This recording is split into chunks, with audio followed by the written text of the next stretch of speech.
नमस्कार हजुर। नमस्ते हजुर। हजुरको छोटो परिचय दिनुहोस् त अलिकति। मेरो नाम भवानी, म भुटान गेलुपुदेखि हो। तर अहिले हालैमा हामी कलकत्ता न्यू टाउनमा छौँ।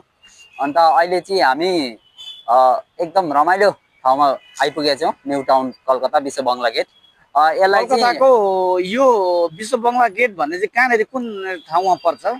मलाई चाहिँ कलकत्ता भन्दा धेरै टाढा जस्तो लाग्थ्यो पहिला, तर अहिले के सुन्दै आउँदाखेरि चाहिँ के लाग्यो भने यो चाहिँ वेस्ट बेङ्गलमै हो रहेछ।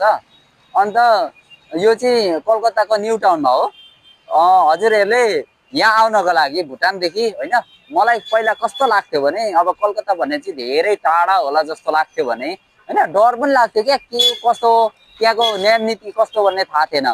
तर अहिले अब बस्दै जाँदाखेरि के अनुभव भयो भने हामीले भुटानबाट यहाँ कलकत्तामा आउनको लागि फ्लाइट पनि हामीले क्याचअप गर्न सकिन्छ, ट्रेनमा पनि आउन सकिन्छ।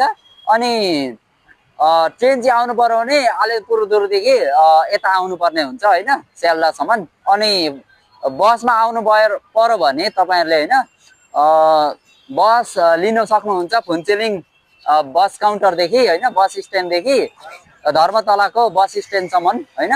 अनि त्यसमा चाहिँ 750 किलोमिटर कुद्छ भने लगभग 13-14 किलोमिटरमा बसले कभर गरिसक्छ त्यतिको डिस्टेन्स।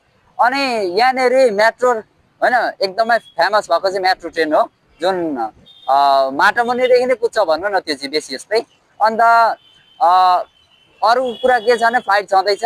अन्त हामीलाई सुविधा भएको चाहिँ यहाँ हिँड्न ओर्न डुल्न।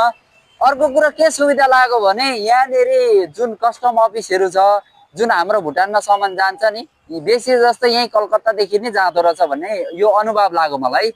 अन्त अर्को कुरा हामी यहाँ आएर बस्नको लागि त्यति टेन्सन छैन। अब हस्पिटल पट्टिबाट हेऱ्यो भने गेस्ट हाउसहरू यस्तो उस्तो पाइँदो रहेछ।